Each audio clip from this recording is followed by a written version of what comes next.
전국 대담 친구들 시간입니다. 강대강 대치가 아닌 재치 있는 입담과 썰이 존재하는, 그러면서도 현안은 날카롭게 들여다보죠. 이 시간 함께하는 분들을 편안한 친구들 단짝, 이른바 버디로 칭해봤는데요. 김영배 더불어민주당 의원, 조혜진 전 국민의힘 의원 모셨습니다. 어서 오세요. 어서 오십시오. 네, 안녕하세요. 반갑습니다. 김 의원님 오랜만에 뵙는데 네, 이제 오래간만입니다. 반가운 뉴스를 갖고 오셨대요. 한미의원연맹 간사를 맡으셨어요? 네, 뭐 영광스럽기도 하고요. 근데 워낙 대한민국이 지금 절박한 네. 상황에서 한미동맹을 잘 유지할 뿐만 아니고 네. 대한민국 국익을 위해서도 참 중요한 순간인데요. 많이 응원해 주시면 좋겠습니다. 우리 네. 의원들도 열심히 하겠습니다. 네. 한일의원연맹 간사도 지금 겸하고 있다고 들었습니다. 어머나. 그러면 우리 진짜 외교를 미일 동맹의 축이시겠네요. 예, 그래서 어깨도 무거운데 열심히 하겠습니다. 많이 축하드립니다. 응원해 주십시오. 네, 축하드리겠습니다. 네. 자, 윤석열 대통령 탄핵 선고 당초 이번 주 금요일로 유력시가 됐는데, 어제 헌재가 감사원장과 검사들 탄핵 선고를 내일로 예고하면서 자연스럽게 대통령 탄핵 선고는 다음 주로 가는 분위기죠. 예, 사실 그 박근혜 대통령 네. 때도 그때 분위기가 완전히 한쪽으로 그냥 탄핵 인용 쪽으로 쏠렸지 않습니까? 네. 뭐 여론조사를 해도 제가 기억하기에 탄핵 찬성이 많이 나올 때는 95%까지 나오고 네. 그랬던 걸로 네. 기억이 네. 나는데 뭐 장외 촛불 집회도 마찬가지고. 근데 그때도 8인 체제에서 6명밖에, 제가 이제 대외적으로는 네. 전원일치로 했지만 내부적으로는 2명이 반대가 기각이 있었다고 네. 들었거든요. 네. 근데 지금은 그때에 비해서는 환경이 좀 다르잖아요. 네. 대통령 지지율이 뭐 40~50% 이렇게 막 올라가고 탄핵 반대도 상당히 강하고 국민의힘 지지율도 민주당하고 뭐 엎치락뒤치락 하는 네. 상황이니까 상황이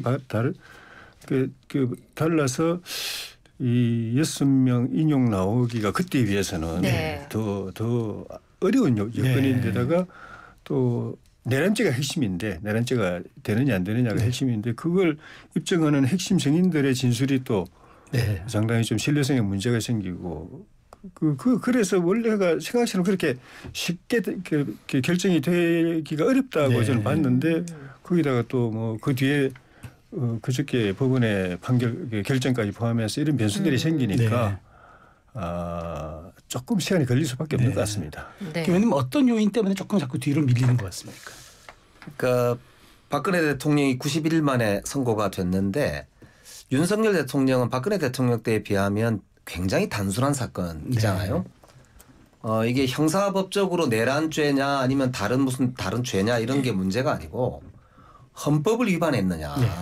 그러니까 대통령이 계엄령을 하는 과정에서 헌법을 지켰냐. 그다음에 헌법기관인 국회와 선관위를 침탈한 무장군인이 들어간 게 헌법적으로 볼 때 이게 헌법 위반이냐 아니냐. 네. 간단한 문제거든요. 그런데 이제 우리 지금 사실 국민의힘을 비롯해서 광장이 지나치게 극단적으로 분열되어 있기 때문에 헌재 재판관들이 여러 가지로 고심이 깊으신 것 같습니다. 네. 그러나 저는 뭐 헌법 위반이라고 하는 거는 명확하다. 다만 이제 형사법적으로 내란죄가 성립이 되면 뭐 대통령이 무기징역 아니면은 사형 이렇게 되니까 그 죄가 어느 정도냐, 이거는 네. 이제 형사법정에서 네. 법원에서 다룰 문제이기 때문에요. 저는 다음 주 아무리 늦어도 초에는 판결이 나오지 않을까 그렇게 봅니다. 네. 일단 길어진다는 건 생각이 많다는 거고 뭔가 고민거리가 많다는 얘기일 텐데, 헌법재판관들은 어떤 내용들을 집중해서 지금 들여다보고 있을까요? 근데 그 환경적으로는 그동안의 절차 논란이 네. 어쨌든 좀 부담이 있을 겁니다. 네. 절차적인 부분이 뭐 헌재뿐만 아니라 법원까지도 지금 굉장히 중요해지고 있거든요. 네. 예를 들면 노웅래 의원 사건 같은 경우에도 집에서 이렇게 압수된 네. 그 현금 같은 경우 압수수색 영장 포함 안 됐다고 해서 법원이 그냥 그렇죠. 네. 뭐 각하라고 해야 되나? 네. 그 증거로 채택하지 않았죠. 네. 그리고 송영길 대표도 네. 선거법하고 정치자금법 두 개로 이제 네. 그 기소가 됐는데 그 녹취가 최초에 문제가 네. 됐던 그 돈봉투 살포 녹취가 입수 과정에서 역시 또 압색 영장에 포함 안 됐는데 네. 그게 입수가 됐다.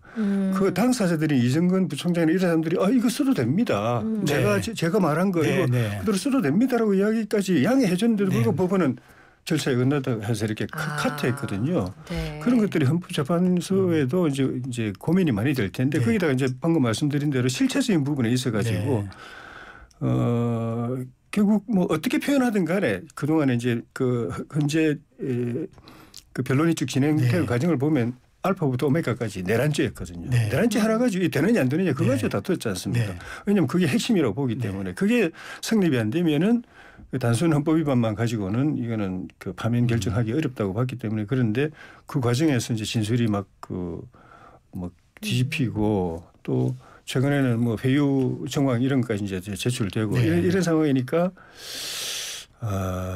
고민이 안 될 수가 없고 처음부터 그냥 난 무조건 그냥 인용이다라고 이제 마음 정한 분들이야 뭐 그런 상황에 영향 안 받겠지만 그냥 마음을 비워놓고 제로 베이스에서 사건을 접근한 분들은 고민이 안 될 수가 없죠. 그 부분의 정리가 아직 안 됐기 때문에 그리고 결과적으로 또 6인 인용 확보가 안 됐기 때문에 좀 더 가는 것 같아요. 네. 그러니까 지금 이제 사실 쟁점이 네. 헌법적으로 볼 때는 한 5가지 정도 된다고 하는데요.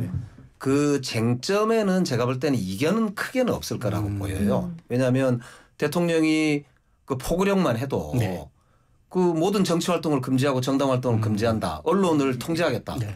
그 이거는 뭐 명확하게 위헌이거든요. 군대가 무장하고 국회로 들어온 거 선관위로 간 거 다 위헌이거든요. 그러니까 명확한데 문제는 그게 어느 정도의 중대성을 갖느냐.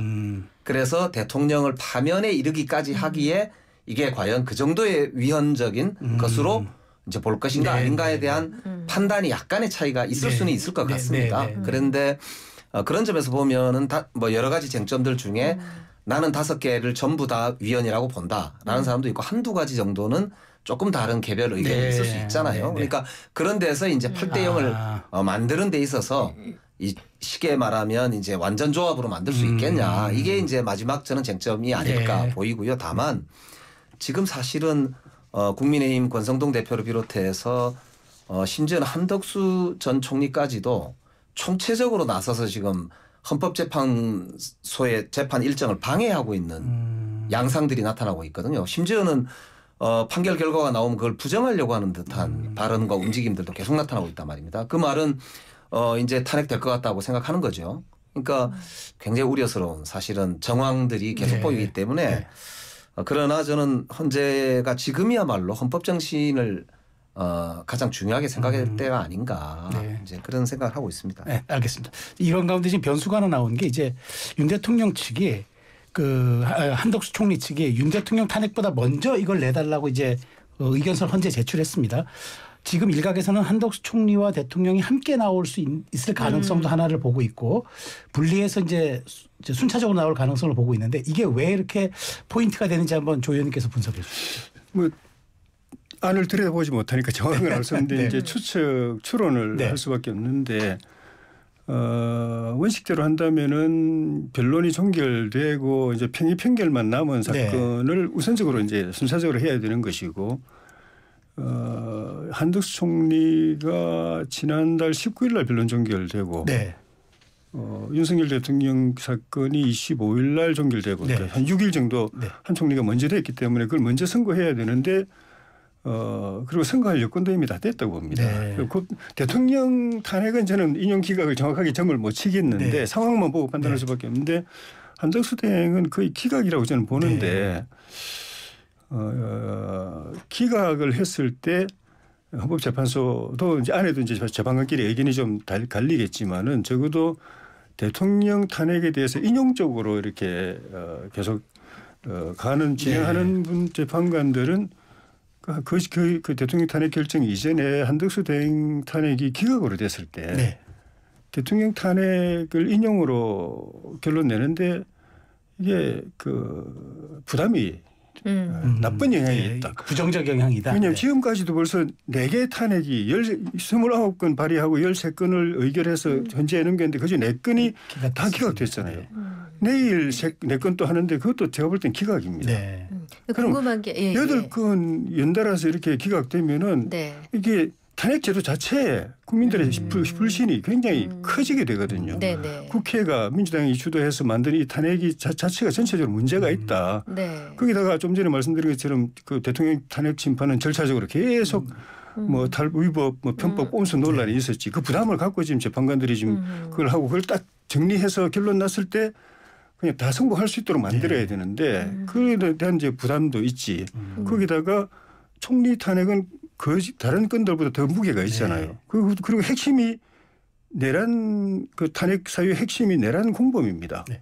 만약 기각되면은 이렇든 저렇든 내란죄에 대해서 인정 안 되는 네네네. 부분도 물론 대통령 내란 그 혐의하고 총리의 내란 방조 무슨 묵인 이거 하고 약간 다르지만 어쨌든 같은 사건 내란이기 때문에 그에 대한 부담 때문에 결론을 내려놓고 계속 미루는 것 아닌가. 그러니까 이게 앞서거나 뒤서거나 동시냐가 어떤 차이가 있을까 하는 것이거든요. 그러니까요. 예를 들면은 먼저 하게 총리 되면은 탄핵을 먼저 하게 돼서 만약에 기각이 된다. 아니요. 영향을 그러니까 대통령 탄핵 인용 기각 여부가 이미 결정 났으면 상관없습니다. 네. 유동적인 상황이기 때문에 6명 확보가 안 됐다고 저는 보여지기 때문에 안 된 상황에서 어떻게 될지 모르는데 그러니까 바깥 여론도 중요하고 한데 그 8건이 계속 기각되고 9번째 총리까지 기각돼 버렸다. 그러면 결코 인용적으로 진행하는 재판관들 입장에서 볼 때는 부담이 크죠. 근데 저는 그게 이제 국민의힘 쪽의 일방적인 기대고 뇌피셜이다. 그야말로 그냥 상상으로 그리는 그림이다 이렇게 생각하거든요. 헌법재판소의 제 판결은 사실은 엄격하게 헌법적 기준을 가지고 합니다. 그 판결문이 영원히 남는 거인데다가 우리나라의 가장 그야말로 최소한의 기본 바탕 아닙니까? 헌법재판소의 판결을 기초로 우리 대한민국에 서 있는 것이거든요. 특히 헌법재판소는 87년 6월 항쟁의 산물이고 민주주의의 상징 아닙니까? 그러니까 헌법재판소의 판결이 무슨 뭐 다른 사유 때문에 정치적 이유 때문에 영향을 받을 거다는 그 주장 자체가 제가 볼 때는 헌법재판소를 오히려 정치적으로 공격하는 건 이게 전 좋지 않다 이렇게 보고 다만 그게 이제 총리 기각이 됐을 때 정치적 부담이 헌법재판소로 간다기보다는 사실은 민주당 쪽에 부담이 오겠지요. 그러니까 그런 거를 저는 오히려 어떻게 보냐면 국민의힘의 대통령 후보로 나설 사람이나 다음 대통령을 또 국민의힘에서 해야 되겠다 이렇게 생각하시는 분들이 이 총리가 기각이 먼저 되면 우리 쪽이 정치적으로 기선을 잡지 않겠느냐. 대통령이 설사 탄핵돼도 다음 선거에 우리가 유리하지 않냐. 이런 계산이지 이게 무슨 헌법재판소의 결정을 뒤바꾸거나 저는 그거하고는 다르다. 그래서 실제로는 정치적 노림수다 이렇게 생각합니다. 알겠습니다. 자, 지난 주말에 나온 법원의 이제 윤 대통령 구속 취소 결정.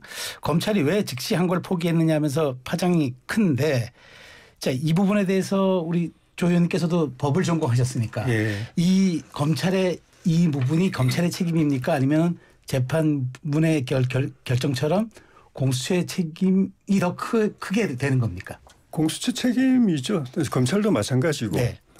지난번에 공수처 그 이전에 그 경찰청법 개정을 통해서 수사권 기소권 분리, 수사기소 분리되고 그 뒤에 또 공수처 출범하면서 또 중대사건 그 관할이 분리될 때 이 명확하게 내란죄는 경찰만 수사권이 있고 검찰이나 공수처는 수사권이 없는 걸로 돼 있었거든요. 그런데 대통령이 이 계엄 사태 직후에 계엄이 해제되고 바로 이제 내란죄 드라이브로 막 들어가니까 이거 우리도 한 건 해야 된다. 그래야 우리가 그래도 우리가 검찰인데 그래도 우리가 공수처인데 이래가지고 너나 없이 경쟁적으로 달려 들어가지고 저 사건 우리가 가져와야 된다. 그런데 법으로 보면 경찰밖에 수사권이 없는데 하니까 편법으로 일단 직권남용으로 들어가자. 직권남용하다가 그 과정에서 내란죄 혐의가 발견되면은 그걸 수사하는 거는 법적으로 허용되니까 라고 논리를 만드는 거죠. 실제로 직권남용으로 조사를 해보니까 하다 보니까 우리가 몰랐던 내란죄 업무 저 시도가 있었네 이러면 그거는 맞은데 그게 아니고 처음부터 내란죄라고 딱 잡아놓고 들어가는데 명분을 만들기 위해서 그렇게 한 거거든요. 그러니까 처음부터 이게는 이제 공수처든 검찰에도 문제가 있었고 그걸 이번에 그 지기현 판사가 딱 지적을 해준 거 아닙니까? 일단은 공수처에 그 수사권이 있다고 볼 수가 없는 거죠. 네. 그다음에는 공수처는 직권남용을 해서 들어갔다고 하는데 그렇게 안 보인다. 처음부터 바로 그냥 내란죄로 잡고 들어가는 거고 말만 그렇게 했을 뿐이다라고 이야기했으니까 그렇게 결정할 수밖에 없고 그거는 검찰도 계속 머리가 아플 겁니다. 다만 이제 대상만 공수처는 대통령 잡고 한 거고 검찰은 나머지 사람들 잡고 했지만 결국 비슷하게 그걸 갔거든요. 그래서 검찰도 그런 부분에 있어 가지고 잘못하면은 만약에 최종적으로 법원에서 공수처가 수사권 없이 이렇게 수사하고 대통령 체포하고 구금하고 이래 되면 다 그 불법이 되버리거든요. 그러면 그 구속을 계속 이어간 검찰 또 나머지 사람들을 갖다가 그런 식으로 진행한 검찰도 이제 머리가 아파지게 되는 거죠. 근데 그건 그렇지가 않은 게요. 검찰이 직접 수사를 한 게 김용현 장관입니다. 그렇죠. 김용현 장관도 내란죄 수사를 받았거든요. 그 공소장에 지금 대통령이 100번 이상 등장한다고 돼 있잖아요. 그리고 그 공소장은 헌재에 제출이 돼서 증거로 채택이 된 걸로 알고 있습니다.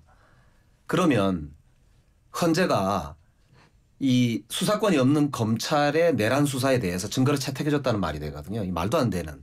그러니까 아닙니다. 그러니까 이게 무슨 말이냐면 이런 겁니다. 이거는 국민의힘의 자가당착이거든요. 윤석열 정부의 자가당착이고요. 윤석열 정부 검찰이 시행령 통치를 통해서 그러니까 수사권 조정을 할 때 등이라고 해서 등에 여러 가지가 다 포함된다고 해서 이때까지 검찰에 직접 수사권이 주어지지 않은 여러 가지 범죄들에 대해서도 연관된 범죄는 수사할 수 있다고 해서 우리 민주당을 탈탈 털 때 그 등을 썼습니다. 그렇기 때문에 이 검찰이 직권남용을 수사하면서 내란죄를 동시에 수사한 것이 적법하다는 게 김용현 장관도 구속됐죠. 검찰이 직접 수사한 다 대상자들이 전부 구속됐습니다. 구속은 영장을 통해서 판사가 영장을 승인해 줬기 때문에 된 것이고 법원도 다 인정한 겁니다. 그리고 심지어는 헌재에서 그걸 다 헌재 재판에서 증거로 채택을 했거든요. 적법하다. 그렇기 때문에 지기현 판사가 소수파예요. 저는 지기현 판사에 대해서 조금 이따가 말씀드리겠지만 지기현 판사가 1954년도에 형사소송법이 제정된 이후 71년 만에 처음으로 지금 구속을 날짜가 아닌 시간 계산을 해서 윤석열 피의자한테만 딱 처음 적용을 이례적으로 했습니다. 이거는 지금 판사들 내부에서도 비판이 매우 많이 나오고 검찰도 난리 났지 않습니까? 심우정 총장도 지금 자기 말 뒤집으면서 일선에다가 날짜로 계산하라고 다시 내려보냈거든요. 그럼 날짜로 계산한 게 맞다는 뜻인데 자기는 왜 항고를 도대체 안 한 겁니까? 이거는 윤석열을 풀어주기 위해서 의도적으로 심우정이 직무유기를 한 거, 직권남용을 한 거거든요. 그러니까 이 문제는 매우 심각한 사실은 저는 이 검찰공화국의 이 모습을 오히려 여실히 보여주고 있고 윤석열 정부가 검찰 권력을 통해서 도대체 무슨 짓을 해왔는가 이걸 오히려 보여주는 저는 단면이다. 이제 그렇게 생각합니다. 네, 방금 이제 심우정 총장이 의도적으로 직권남용을 했다라는 표현을 하셨는데 그래서 지금 심우정 총장에 대한 탄핵이 예고된 것 같습니다. 만약 탄핵되면 30번째 탄핵인데요. 최재정 전 정무수석은 민주당 탄핵 남발 비판했지만 심우정 탄핵은 불가피하다. 반면에 우상호 전 의원은 심우정 탄핵은 안 된다. 보복 탄핵이 대선에 도움이 되는가. 당내에서 의견이 엇갈린단 말이죠. 어떤 판단을 하고 계십니까? 예, 저희들 의원총회에서도 사실은 논쟁이 꽤 뜨겁게 있는 중입니다. 다만 심우정 총장이 법적으로 직권남용을 했고 이거는 심각한 자가당착이다는 의견은 똑같은 의견이에요. 다만 헌재 평결, 대통령 평결을 앞두고 우리가 탄핵을 지금 하는 게 맞느냐 아니면 어차피 이거는 법무부가 감찰을 통해서 수사를 해야 되고 검찰총장이 직권을 남용한 게 분명하기 때문에 이거는 향후에도 얼마든지 이거는 심우정의 죄를 물을 수 있다. 뭐 이런 입장이 좀 이제 맞서고 있는 중인데요. 이게 이런 겁니다. 그러니까 만약에 제가 이제 그 검찰총장인데요. 기소를 했지 않습니까? 근데 법원에서 이거 절차적으로 문제 있어요 라고 판결을 하면 우리 부하 직원들은 적법하게 했어요. 그러니까 당연히 지금 하급 판사가 잘못 판단하는 것 같습니다 라고 책임자로서 상급 심에다가 판사한테 의견을 물어보는 즉 즉시 항고하는 게 기관장으로서 당연한 검찰의 책임 아니겠어요? 그런데 이걸 포기한다는 건 둘 중에 하나거든요. 의도적으로 봐주거나 네. 아니면은 자기가 실제로 잘못 기소했거나. 네. 근데 자기는 잘못 기소하지 않았다는 네. 뜻으로 지금 일선청에다가 날짜로 계산하라고 지시했다는 거 아닙니까? 이거는 자기가 잘못 지금 한 게 아니고 자기들이 해온 게 맞다는 취지로 지시를 해놓고 그럼 최소한 저는 역대 검찰총장 정도 되면 당당하게 이건 뭐 내가 책임집니다. 사표 내든지 부하 직원들한테 미안합니다. 한마디 이렇게 하는 걸 봐야 되는데 저는 검찰총장 역대로 참 부끄러운 일 아니냐. 네. 예, 그런 참담한 심정이 들었습니다. 네, 조 의원님. 예. 근데 실제 지규현 판사의 그 판결문을 보면 방점이 날짜에 있는 게 아니라 그 다음에 있다는 지적도 있습니다. 그렇죠. 그러니까 공수처 수사권하면 공수처의 무리한 수사가 사실 나중에 증거로 채택돼도 상급법원에서 잘못될 수 있으니 이게 의문이더니 다시 한번 들여다봐라 하고 구속 취소 결정 내렸다는 주장도 더 큽니다. 그런 측면에서 공수처에 대한 그 이 부분들 지금 국민의힘이 문제를 강력하게 제기하고 있지 않습니까? 그렇죠. 그 부분이 그 윤 대통령 사건 어차피 이제 지규현 판사가 본안 심리를 해야 되잖아요. 네네. 본안 심리를 안 한 상황에서 단정적으로 표현할 수는 없지만 내용상으로는 지규현 판사의 그 논지가 실질적으로 그겁니다. 네. 공수처 그 수사권은 없다. 네. 그래가지고 수사해가지고 가져왔다. 증거를.